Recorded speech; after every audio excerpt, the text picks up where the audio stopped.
Military transport planes from the Royal Air Force of Oman have arrived in Lebanon, and the process of unloading the medical relief materials and other essential items is underway. In addition to that, Lebanon's Prime Minister Hassan Diab on Monday announced the registration of his government after a deadly explosion in capital Beirut that has triggered anti-government protests. Health Minister Hamad Hassan told reporters at the end of a cabinet meeting on Monday that Prime Minister Hassan Diab would head to the presidential palace to hand over the resignation in the name of all the ministries. The whole government resign, Hassan said. The Prime Minister would formally announce the resignation of his government, he added. The Lebanese government on Monday held a cabinet meeting amid mounting pressure to step down over the devastating explosion that killed more than 150 people in Beirut earlier this week.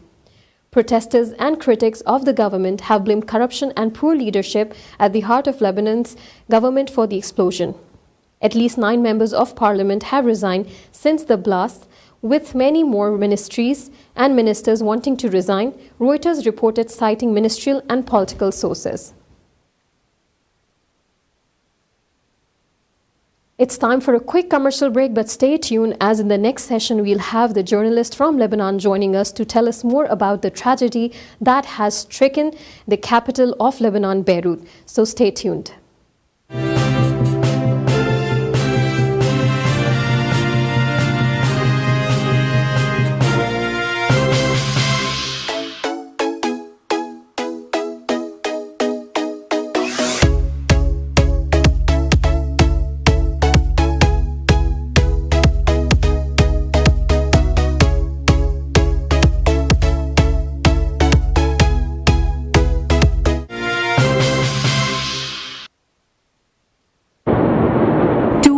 Explosions rocked Lebanese capital Beirut on Tuesday, leaving more than 150 people killed.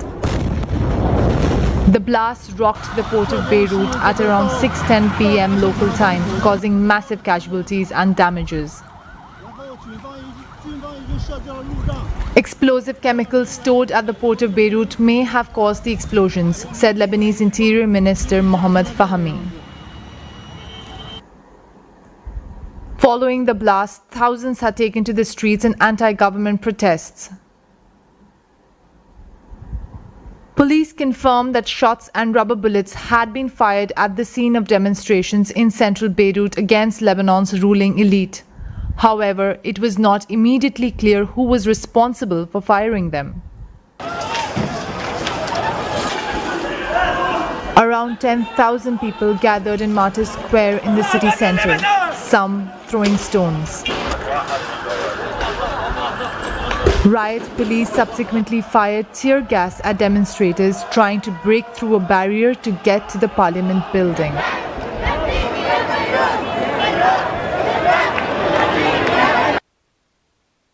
Well, this was the blast that happened in Beirut on Tuesday, and like I mentioned, that we have a journalist joining us all the way from Lebanon to tell us more about the on-ground situation. So let's welcome Luna Safwan. Thank you so much, Luna, for joining us in today's episode.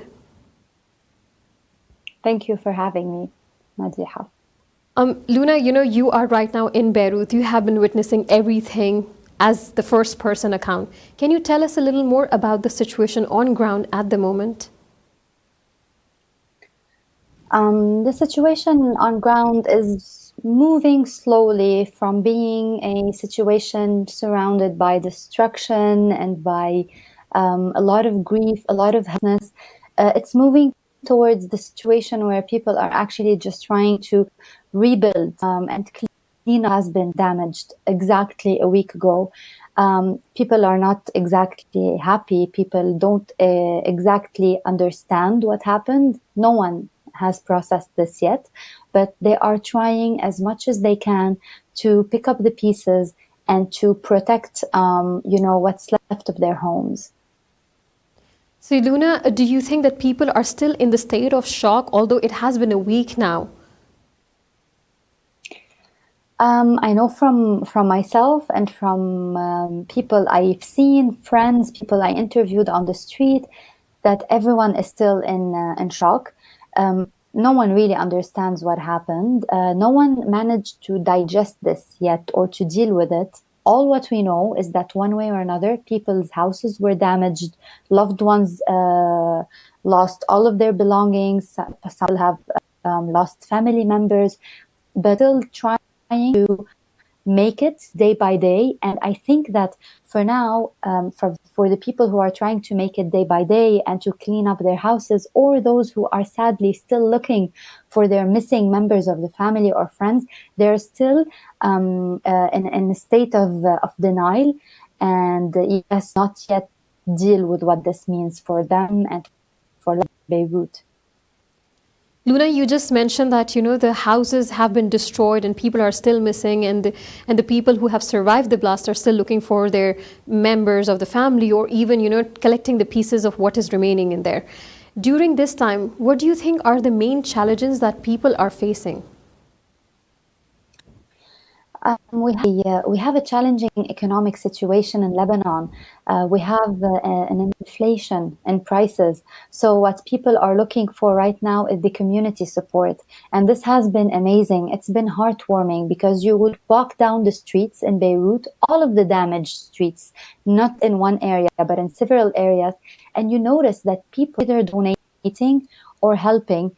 I said it before and I wrote it before. Beirut has become, we know it's not a big city, but we drive a lot, we use a lot of cars, so it's not pedestrian friendly. But when this explosion happened, it became like a smaller city. Everyone's walking one place to another. People are trying to support each other more and more. People need right now, I think that they mostly need economic solutions to be able to rebuild their houses. This is one of the main challenges, especially that we're still in summertime. The weather is still okay, but it's colder and it starts to rain, then they will need a roof on their head.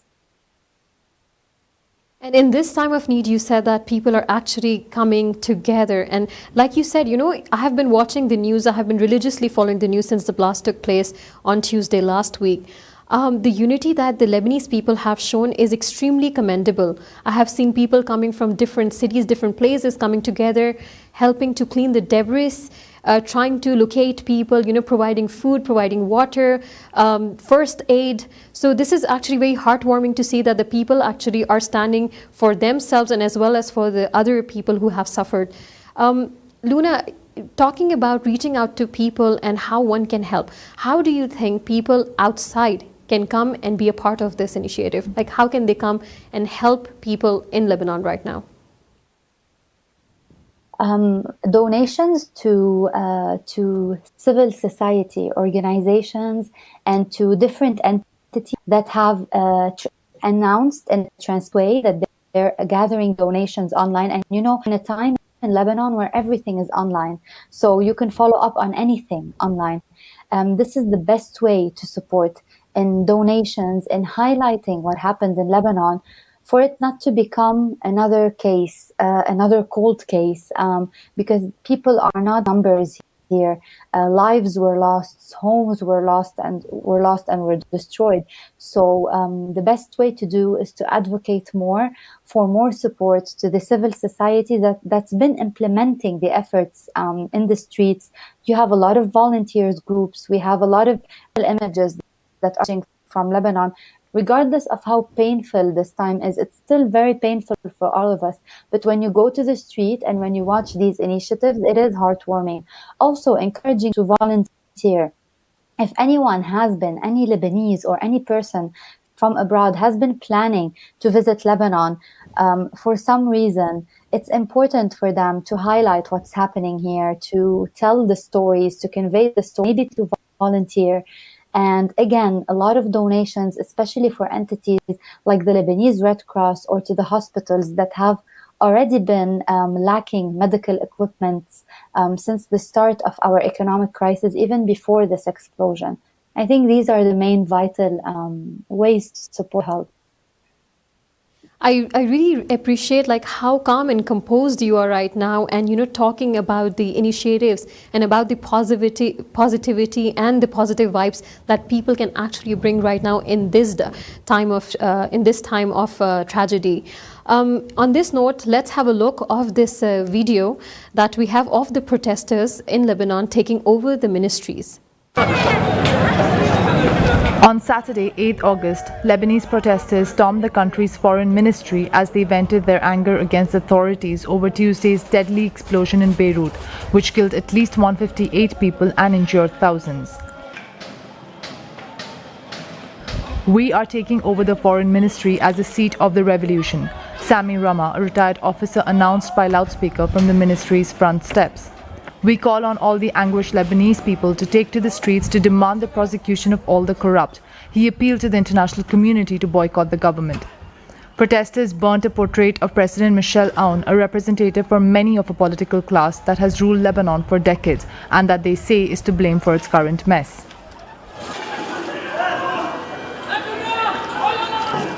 Demonstrators also raised a huge placard at the entrance of the ministry reading, "Beirut is the capital of revolution," according to the Lebanese privately owned television MTV. DW correspondent Basil Aridi said the protesters had taken over the economy and environment ministries. He said Lebanese society was divided on many issues, including the cause of the explosion. Some believe that it is caused by an external force, and some believe it is because of corruption and irresponsibility and an accident that led to this huge explosion. But he added that the protesters were united in one regard. These clashes make one thing clear: they don't trust any of the promises or speeches from politicians. According to a police spokesman, a policeman was killed in clashes with demonstrators in central Beirut on Saturday. The officer died after being attacked by protesters while helping people trapped inside the Lakeway Hotel, the country's internal security force said in a tweet. At least 238 people were also injured during the protests, while more than 60 were hospitalized, according to the Lebanese Red Cross. Shots were also heard at the scene.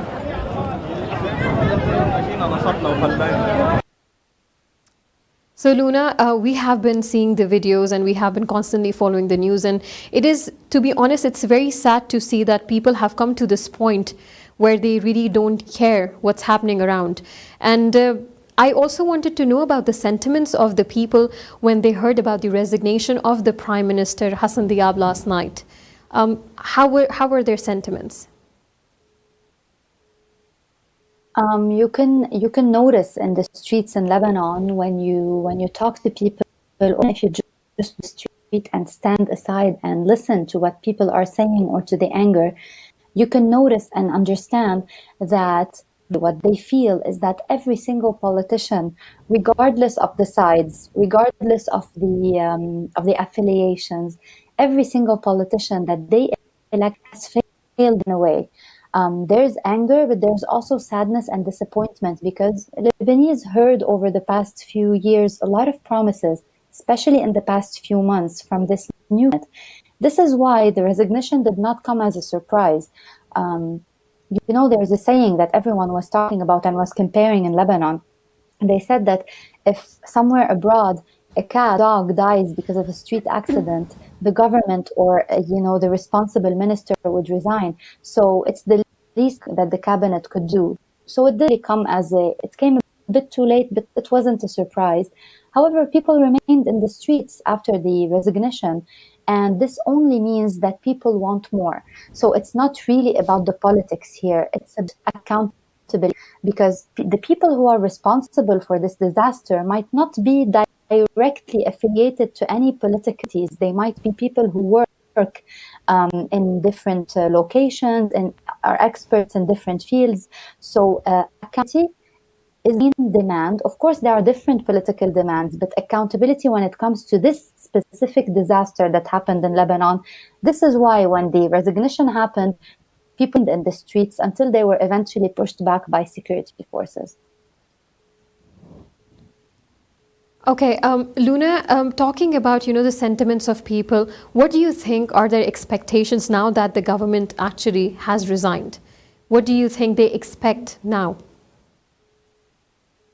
We have in Lebanon, we are always politicized, so it's very hard to find finances for a cabinet that actually implement efforts based on its professional background, which is where the term technocratic or technocrat cabinet comes to place. A technocrat cabinet is a small cabinet, so it doesn't have 30 or 40 ministers.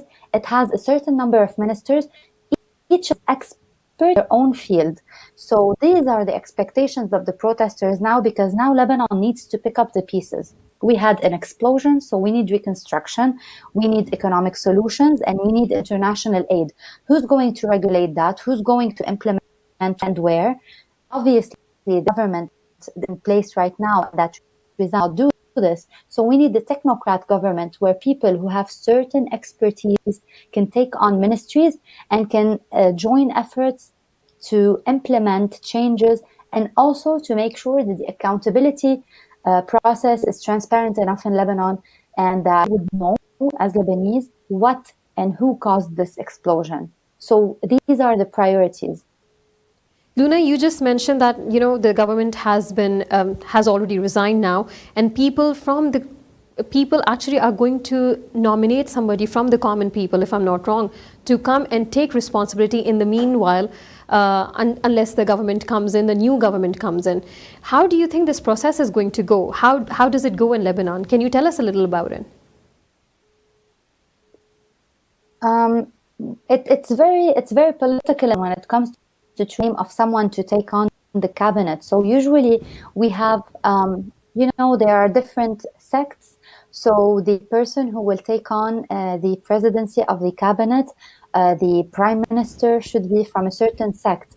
So usually what happens in Lebanon is that you have big name politicians who had headed cabinets before, or who are closer to some and some political parties who are of a certain have a certain background. They are nominated. They are nominated mainly by the deputies and the members of the parliaments and the head of the parliament, who are also elected by the people, by the Lebanese people. So you would have different names suggested by different political entities, but the names are usually from one certain sect, because every presidency in Lebanon is for a certain sect, divided equally between Christians and Muslims. So this is the usual process. Now, what's more complicated now is that you have protesters and groups who are demanding civil society names to surface and to present themselves as the possible prime minister for this technocrat government. This is where it gets tricky, because usually civil society entities are not very involved with political parties. Sometimes they're not involved at all. So how will you actually mix and match these two? How will you actually get these two sides to sit together and to be a certain agreement on certain names? This is something that is very complicated in Lebanon, and this is something that we ourselves are still waiting to see, because it's something very new, and we're not even sure if it will happen. So what is the way forward from now on, now that there is no government in Lebanon? What do you think, or how long do you think this new form of government that you're talking about to come in action for the time being? So now we have since the cabinet resigned as a whole, it's now a caretaker cabinet. So this cabinet will take on any responsibilities that it can implement. It's like a definition shop, what is left to finish, until a new cabinet is in place. This is what this cabinet will be doing, the Hassan Diab, the ex-prime minister's cabinet, until someone else is put into place and other ministers are nominated. We still have another side of the government, members of the parliament. We still have a full parliament. Not a lot of MPs resigned. So the parliament also can resume working, maybe discussing certain projects, discussing certain political challenges that are happening in the country, until someone new is named as prime minister. The way forward, I think, from now on, is for the whole government to listen more to the people. It's time for the government and the civil society organizations and different entities to actually have a conversation about what aid look like. Because what is important more than anything else of having a cabinet, but it's also getting people out of the streets to their houses, people who have lost their houses, who are sitting, eating, or sleeping sometimes in the streets after this explosion, cleaning up the streets, removing all the shattered glass, because the city is now a hazardous city. Walk without a helmet if you're walking in old alleys, and even in big places, sometimes a glass falls over. So it's very hazardous. Right now, this is also something to focus on. Thank you, Luna. It's time for us to take a quick commercial break, but after the commercial break, you'll be seeing a video of UN chief who calls for support for Lebanon, followed by another video by UNICEF, who's showing the team working on the ground, helping the families that have been affected by the blast in Beirut.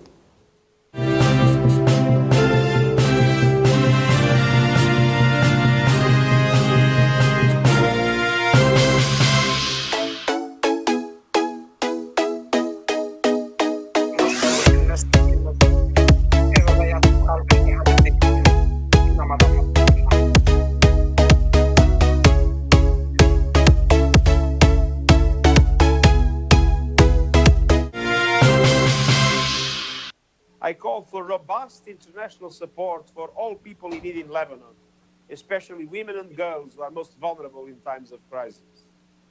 And I call for robust international support for all people in need in Lebanon, especially women and girls who are most vulnerable in times of crisis. And I thank those countries that are already providing tangible financial, material, and specialized assistance. I urge donors to give speedily and generously. At this time of both sorrow and prolonged frustration, the anger of the Lebanese people is palpable. Their voices must be heard. It is important that a credible and transparent investigation determine the cause of the explosion and bring about the accountability demanded by the Lebanese people. It is also important that reforms be implemented so as to address the needs of the Lebanese people for the longer term. The blast has come at an already difficult time for Lebanon, with the country already facing economic hardship and impacts of the coronavirus virus. The economic, social, and other reverberations will be felt for some time to come. The catastrophe is huge. The sense of loss and even disbelief is profound. But Lebanon is resilient. Lebanon has immense spirit and will. Perhaps most of all, Lebanon is not alone. The United Nations will stand with Lebanon to help alleviate the immediate suffering and support its recovery. This is a moment for solidarity, and it is the time to change things for the better. Tuesday's explosions in Beirut shocked the world, a human tragedy on a devastating scale. 140 killed so far, 5,000 injured, and over 300,000 displaced from their homes. Each person lost or wounded leaves a hole in the hearts of families, friends, and loved ones. Mothers, fathers, sisters, brothers, sons, daughters, and friends, and children. UNICEF is deeply concerned that children may be among the growing casualties, and up to 100,000 children may be among those whose homes were destroyed or damaged. Traumatized, shocked, and some are even separated from their families. Our team on the ground is staying and delivering. We're working around the clock to support survivors in their hour of need with protection services, counseling, and other support. We are also supporting the recovery efforts by providing drinking water and medicine for the frontline workers. We're scaling up cash transfers for families in need. We're reunifying families with their missing children. And we're working closely with authorities and partners to continue helping families in the difficult days and weeks to come. Recovery will be challenging. Lebanon is already facing an economic collapse and a worrying rise in COVID-19 cases.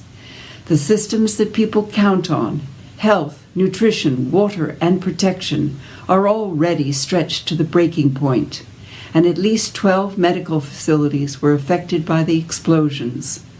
Lebanon cannot rebuild without your help and your generosity. Stand with UNICEF as we support the country and its people through the recovery efforts. Help us provide the support and services that Lebanon needs at this heartbreaking moment in its history. The world grieves with Lebanon, but we also stand with Lebanon, its people, its communities, its children, and its future. Let's build that future together.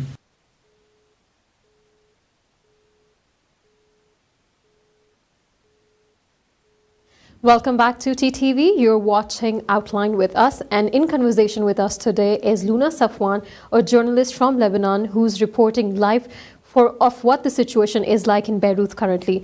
Luna, isn't this amazing? Like all the national and international entities are actually coming together, providing support for the tragedy that has taken place in Lebanon last week.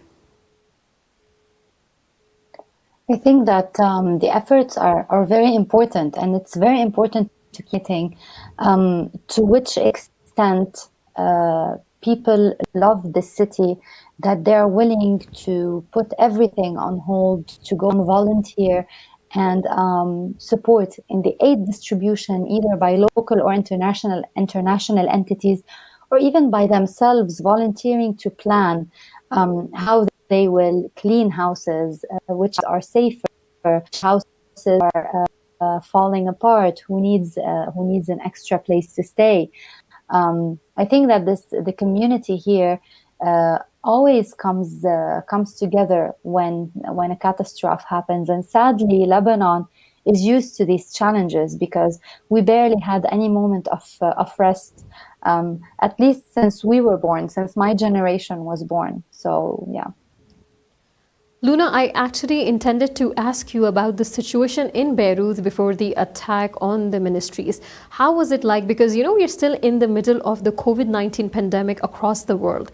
Do you think that people were already frustrated and, upset with how the situation is due to COVID-19, and then the blast happened? Do you think this actually made them reach the point where they launched this attack?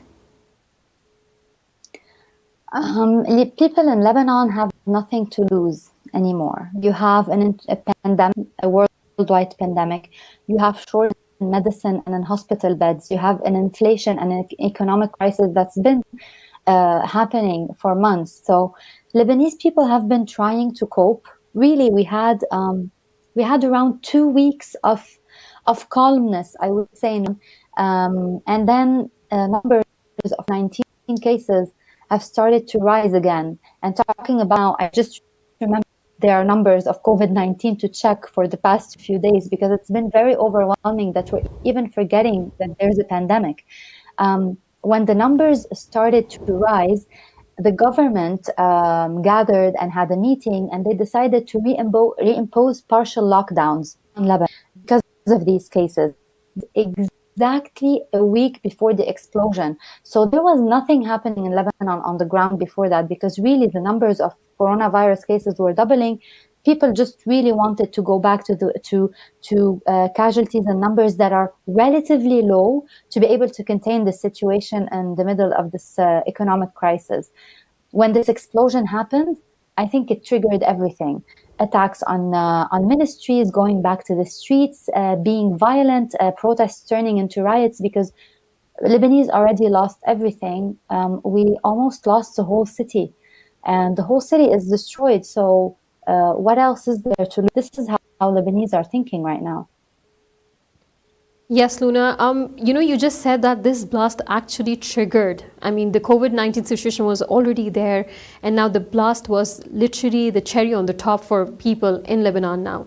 Do you think that with this blast, now what all the Lebanese people are wishing is just a positive change in the country and nothing else? I'm trying to look at it from a different perspective. But it's still very hard. Not only me, because we always hear that Lebanese people are resilient, have a lot of resilience and fasting mechanisms, and we cope into the crisis and we start building a life, on the rubbles. But not this time. This time it's very, I know that there's a positive side to things yet. I think it's very, very early to talk about healing, to talk about political changes, social changes, even to talk about anything related to new elections. People, as we said in the start of this interview, are still in shock. They haven't been able to digest and adjust to this. Soon enough, I think when people just start to grieve correctly, psychologically, none of us grieved yet. So when people start to grieve correctly and then to cope with the losses and understand that these losses happened, and maybe try to move forward, then maybe there's a silver lining there that people can look at and take it from there and insist more on what they want to change in this country, economically, politically, on all of these sides. But right now, I think it's very early. I'm reading a lot of people are writing about healing and moving forward from this. I think it's very early. It's very, very early for us. It's only been 1 week today. Right. Luna, after this explosion, have you seen other Lebanese who are residing abroad? Have they started coming into the country to help build what they have lost? Not necessarily specifically for this cause yet, because also you have families who lost their houses. So someone coming from abroad might be a bit of a burden because they might not have a place for them to stay. However, I know a number of people who were coming to Lebanon to spend the summer, the rest of the summer for August, and they didn't cancel their trips. On the contrary, they came and they're volunteering and they're donating and they're implementing efforts. On the other hand, those who can't come, who can't manage to come because of the losses that happened, or their work abroad, they have been very active. The community, the Lebanese diaspora community abroad in all countries, has been very active in supporting people with donations, with the online advocacy, and even with the mental and the psychological support for their friends or for their contacts and networks. Luna, like as we are talking about people who are actually homeless at the moment because of the blast that took place last week, I'm really curious to know, how are they finding shelter in this time period? Like, how are they managing to actually find shelter? Looking at the pictures and the videos, the shock waves have reached really far in around the port area in Beirut. A lot of people have houses, summer houses, in the month, either that belong or to a member of the family or friends. So this has been an escape. This has been excellent because a lot of people managed to move their important things and belongings to the mountains and sleep there, but then come back to Beirut during the day to work on cleaning up and on setting back their house, assessing the damage. Also, Lebanon is a very small country, so everyone knows everyone. You can find shelter anywhere. There are organizations, there are initiatives that are dedicated to finding temporary shelters or even permanent shelter at the moment for people who have lost their houses. It's a very small country. We have a lot of WhatsApp groups. We have a lot of Facebook groups. We have a lot of initiatives from the civil society and from locals. So, and by the way, start to surface more during the Lebanon protest 2009, where Lebanon really started becoming more as a small community because of the communication, how people communicate together to organize protests in different areas. And now a big portion of it has been a lesson learned, and people are this to coordinate between each other, even sometimes when they come from different political backgrounds, but to ensure support and to ensure that the cleanup is being implemented in all areas as equally as possible. Right, Luna. Not just the people in Lebanon are shocked and devastated by this tragedy that came to Lebanon last week. It's actually also the Lebanese and residents in Oman who were really upset and very shocked to hear about this tragedy. So in this video, I'll let you hear how shocked and how upset the people are here in Oman.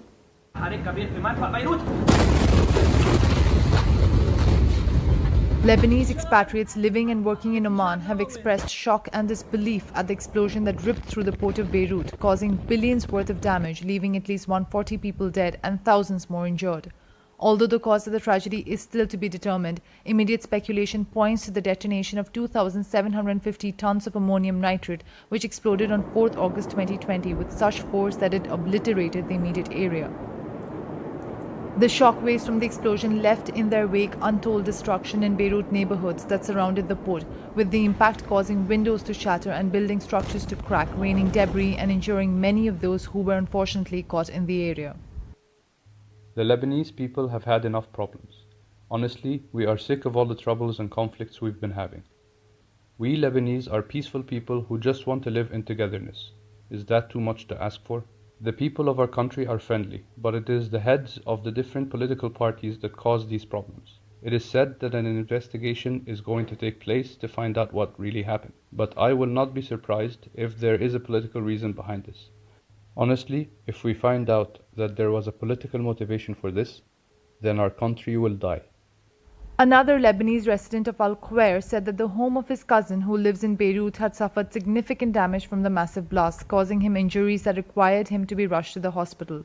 Although his cousin is now out of danger, he feels it is time for the elected government in Lebanon to either show change or make way for one that can. A Lebanese national in Oman spoke exclusively to Times of Oman. If this government cannot deliver on the promises it made, then it should change, from top to bottom. There is too much corruption in our government, and the politicians are only in it for themselves. If you start in the north and go southward, our country is only 250 kilometers long, so it should not be so hard to govern. My cousin is thankfully out of danger now, but his house is in the area around the port, and it suffered quite a lot of damage. People everywhere were running away from the explosion. They were very scared. My cousin had to go to the emergency room immediately, but the hospitals there were also filled with people who had been hurt in the blast. Ammonium nitrate, when stored safely, is a harmless chemical, but if stored improperly, begins to decay and become more and more volatile. The impact of the explosion was so massive that the land on which the warehouse that stored the chemical was built has been obliterated and replaced by a crater that quickly filled with seawater. In its immediate aftermath, the skies above the port of Beirut quickly filled with a gigantic mushroom cloud of smoke, with the windows of the city's international airport some 15 kilometers away shattering because of its impact. Lebanon has declared a 2-week state of emergency, with security during this period the responsibility of the country's military forces. So, Luna, these were the sentiments of the people, Lebanese people living in Oman. Absolutely, they are devastated and they're shocked and they're very upset with how the situation is like now in their country. Talking and looking at the damage, that we are seeing right now in videos and pictures, do you think that Beirut has gone 20 years back? I think that Beirut has definitely gone few years back. Not 20, because the damage is relatively different from one area to another. But we definitely have important monumental warehouses and old houses have been wiped up. So these are damages that you cannot fix. Also, you have right now, if you walk in the streets of Beirut, we apparently have a new trash crisis looming because there are tons of trash everywhere. So you find debris and glass and broken houses, and then you have piles of trash. I think that Beirut has gone back. Thankfully, not back to the era of post-war in the 90s. But definitely when I walk down the streets now, I feel that I am in a different city. It feels like the city has been hit by a certain war, by certain clashes. You wouldn't imagine that one explosion in one specific location has caused all this damage.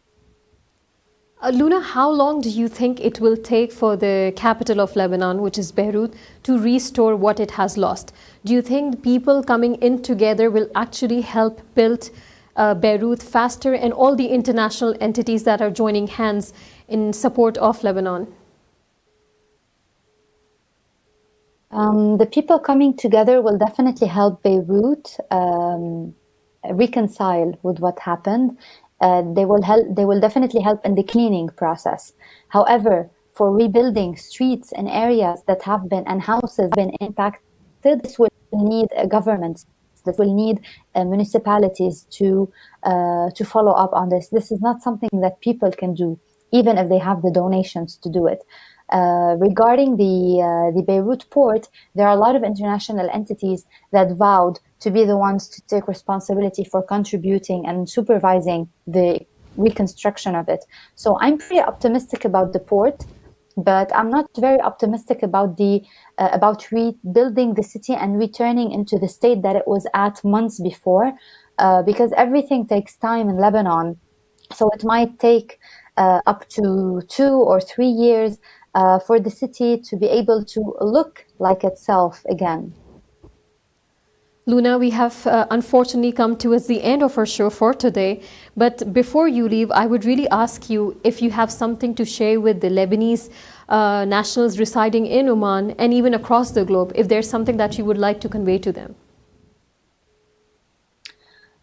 Just a message of thank you, thanking everyone abroad, especially the Lebanese, because they've been offering Lebanese who are here in Lebanon a lot of strength.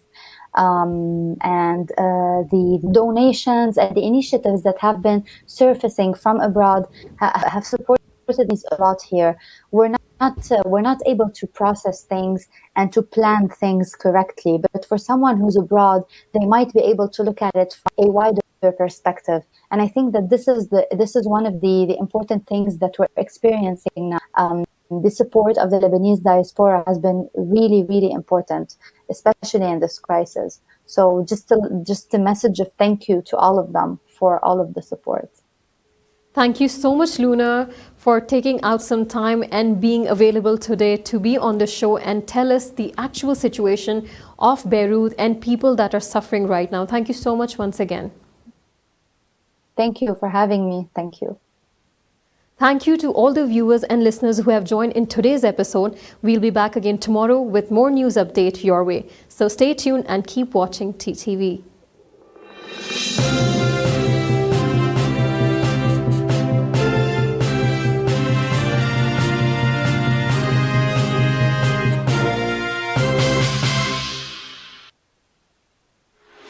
You've just heard the live feed from the TTV studios on TFM 95.4. Let's talk.